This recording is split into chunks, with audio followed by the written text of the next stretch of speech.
Sempre que a gente fala em imposto, a gente fica preocupado, Não né? é, Como que isso menino? vai afetar o nosso bolso? E aí eu queria trazer um pouquinho dessa conversa para hoje, para a gente entender como que a gente vai ser afetado, né? Em que medida que as regras estão mudando.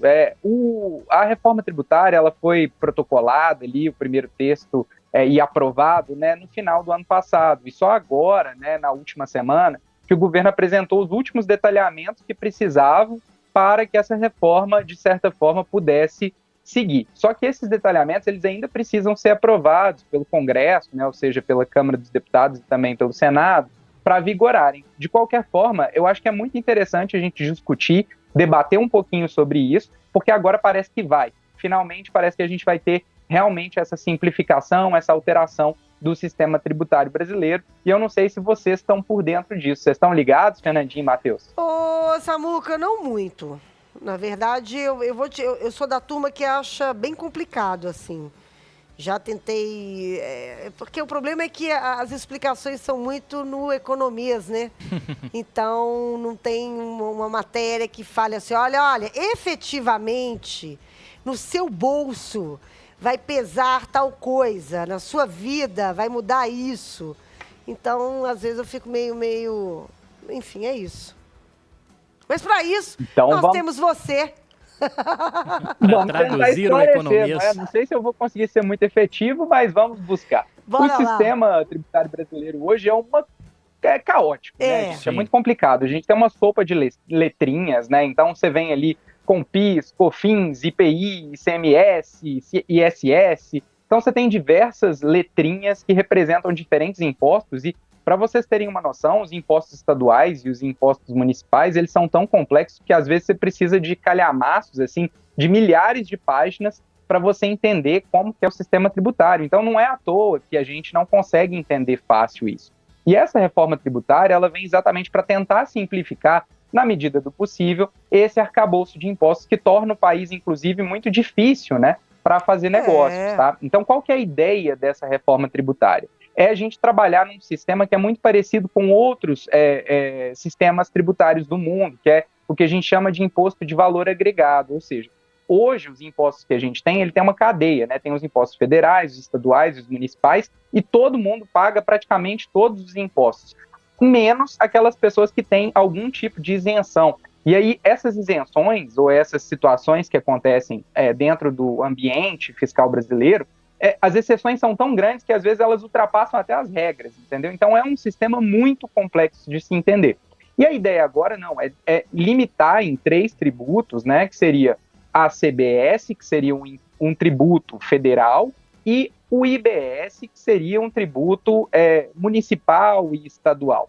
E além disso, teria o imposto que a gente chama de imposto do pecado, né? Que é o IS, que é o imposto seletivo. Então seriam 3: a CBS, que é a contribuição sobre bens e serviços, que é para o governo federal, e o IBS, que seria o imposto sobre bens e serviços, seria para ser dividido, né, entre os estados e os municípios. E esse imposto seletivo, que é uma alteração ali sobre a CBS, para cobrar um pouco mais daqueles itens que são considerados itens do pecado. Daqui a pouco a gente volta para esse tema, né? Mas a grande vantagem desse novo sistema tributário é que essa mudança, né, os impostos eles não vão ser mais cumulativos. Antes, os impostos eram cumulativos, ou seja, eu sou um produtor de queijo, então eu comprava leite, o cara que produzia o leite pagava imposto. Aí depois, eu que produzia queijo, pagava imposto sobre o valor do meu queijo também. Então eu pagava 2 vezes, pagava sobre o valor lá do leite e depois pagava aqui do queijo que eu estou produzindo. Então isso onera muito a cadeia produtiva e deixa cada vez mais pesado, né, o valor para o consumidor final, entendeu? E essa reforma ela tem a vantagem de ser não cumulativa, ou seja, a gente vai conseguir cobrar pelo valor agregado das mercadorias. Então ela é um pouquinho mais justa, digamos assim, do ponto de vista tributário. Mas também tem aí uma série de problemas e de impactos no bolso que eu acho que a gente vai tentar esclarecer um pouquinho mais agora. Então vamos lá.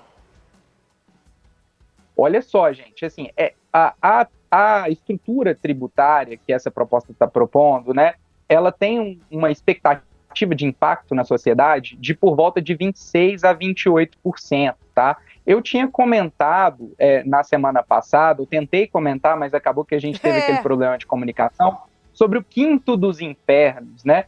a Inconfidência Mineira, ela foi provocada exatamente pelos altos impostos, que eram um quinto, ou seja, 20% de tributação. Olha que interessante, lá atrás, na Inconfidência Mineira, 200 anos atrás, o imposto era de 20%. E aqui eu estou falando só do imposto do consumo, não estou falando de imposto de renda.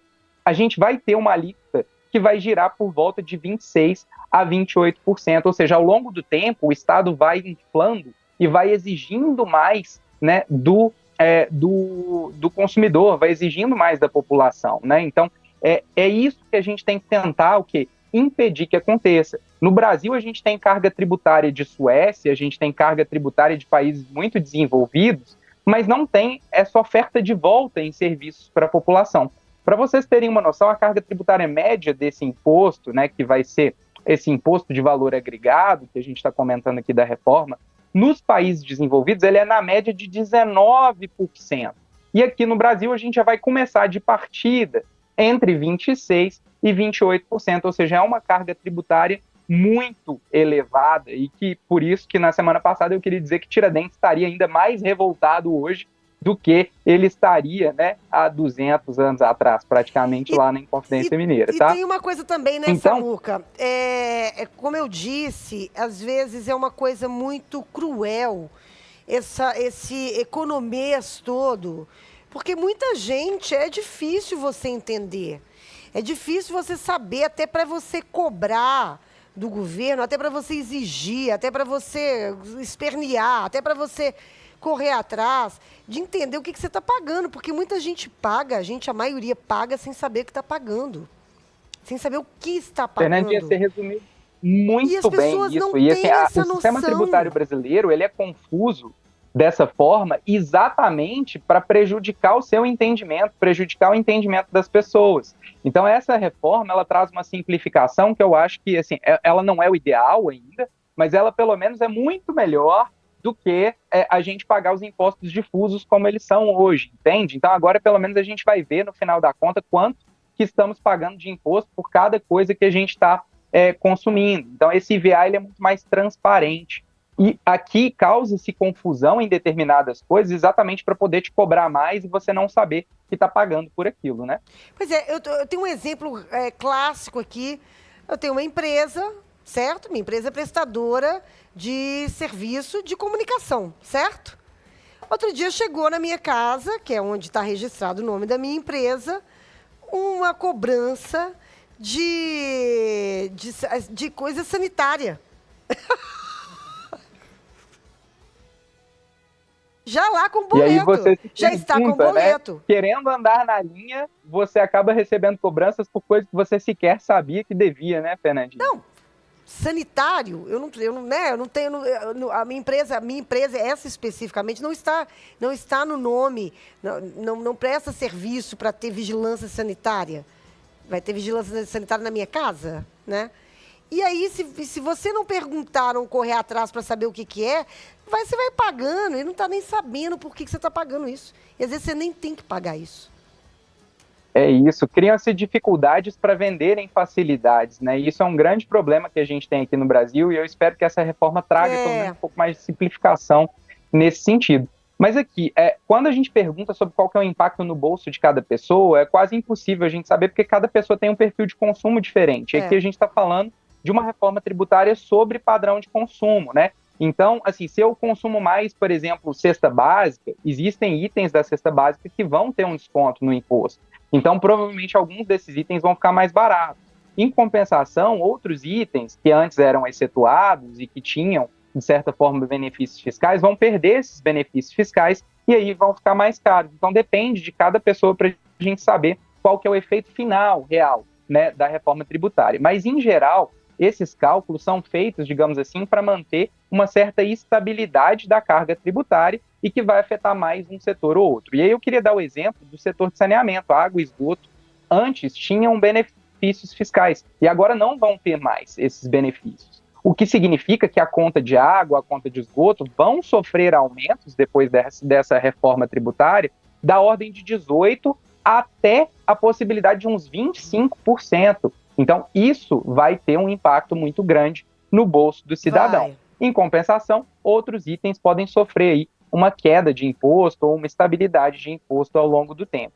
O governo está argumentando, né, que os efeitos dessa reforma vão ser bastante positivos por conta dessa transparência tributária que vai dinamizar a economia e que vão poder compensar os eventuais aumentos dos impostos em alguns setores. E para isso eles têm um dispositivo que é o cashback. Vocês já ouviram falar de cashback em imposto? Muito. Ah, não, de imposto não. Pois é, esse sistema Quando do cashback está sendo estabelecido de uma maneira que não é tão clara ainda, tá? Mas a ideia é, se você é uma pessoa de baixa renda que recebe, por exemplo, até R$ 700 per capita na família, né, meio salário mínimo per capita por cabeça, por pessoa da família, você vai ter o direito de receber um dinheiro de volta do imposto que você pagou naquelas mercadorias que você consumiu, principalmente aquelas relacionadas a gás de cozinha, luz, água, esgoto e alguns outros produtos. Então, a dificuldade da gente saber é como que esse cashback vai ser operacionalizado na prática, como que eles vão vincular aquela pessoa e o consumo daquela pessoa no valor do imposto a ser devolvido, a ser creditado na conta das pessoas. Mas a ideia é boa. Então, assim... Perdão? A ideia é boa. Sim, a ideia é muito boa. Eu acho que é até uma forma de promover, de certa forma, algum tipo de justiça social. Ou seja, se você precisa de consumir aqueles determinados itens, que são itens essenciais, você pagando o imposto por eles, no final você recebe um crédito de volta na conta. Eu acho que a dificuldade aqui é como operacionalizar isso. Então, existe um problema aqui que é, se isso não for bem operacionalizado, o governo faturou e não devolveu efetivamente para aquela pessoa que deveria devolver. Ou seja, ele está aumentando a carga tributária indiretamente se ele não operacionalizar isso de forma correta. Então, é uma coisa que a gente tem que ficar bastante atento, né? Isso. Ô Samuel, uma dúvida aqui. Mesmo com a desoneração da cesta básica, né, dentro dessa proposta de reforma tributária, o cashback, a política do cashback continua? Sim, Matheus, o cashback depende muito, inclusive, de como que a pessoa tem um padrão de consumo ali, né? Então, primeiro, ele está relacionado à renda da pessoa, ou seja, aquelas pessoas de baixa renda vão ter direito a um cashback e as pessoas de alta renda não vão ter. Ou seja, as pessoas de alta renda, de certa forma, elas vão pagar exatamente aquilo, né, sobre o que elas consumiram, e as pessoas de baixa renda vão receber um cashback, um retorno sobre aquilo que elas pagaram, daquilo que elas consumiram dentro das regras, entendeu? Então isso, de certa forma, corrige alguns dos problemas que a gente tinha no nosso sistema tributário, porque nosso sistema tributário até então, ele cobrava muito das pessoas de baixa renda e pouco das pessoas de alta renda, principalmente nesses itens de consumo. E isso leva a gente para o próximo ponto, que é a questão do imposto do pecado, tá? Que é a questão desse imposto que vai ser elevado para itens que são considerados, digamos assim, que fazem mal para a saúde. Então, isso está envolvendo bebidas açucaradas, bebidas alcoólicas, cerveja, cigarro. Então, esses itens, a ideia é que eles fiquem bem mais caros, inclusive, a partir do momento da aprovação da reforma tributária, isso se esses lobbies, etc., não trabalharem bastante para poder reduzir esse impacto, mas é possível que exista um impacto maior nesses itens. E aí, dentro desses itens do imposto do pecado, eu acho que está envolvido alguma situação que talvez não seja muito positiva, que é a questão da exploração de minério, petróleo e gás natural. Petróleo e gás natural são nossas bases, né, de transporte, de produção, e com certeza, quando eles forem muito onerados em termos de impostos, eles vão também acertar, né, a nossa cadeia produtiva, e com certeza isso também encarece aí os bens e os produtos. Mas isso, com certeza, né, vai ser avaliado ainda pelo Congresso, não é necessariamente a versão final, tá? Ok. E, pessoal... Desculpa, Fernandinha, pode pensar. Samuca, essa reforma ela vai ser gradual, né? Isso, exatamente, Fernandinha. A reforma é gradual, ela não vai ser implementada de uma vez só, até porque precisa-se, né, verificar os impactos que aquilo vai ter sobre a economia. Tem um negócio na economia que a gente chama de triângulo de Harberger, né, que é quanto que a sociedade, de certa forma, perde a partir do momento de um aumento de imposto. Então, o que acontece? Tanto o produtor quanto o consumidor, quando os impostos aumentam, eles perdem, porque o empresário tenta repassar o custo para o consumidor. Só que como o custo aumenta para o consumidor, ele consome menos, então o empresário perde também, entendeu?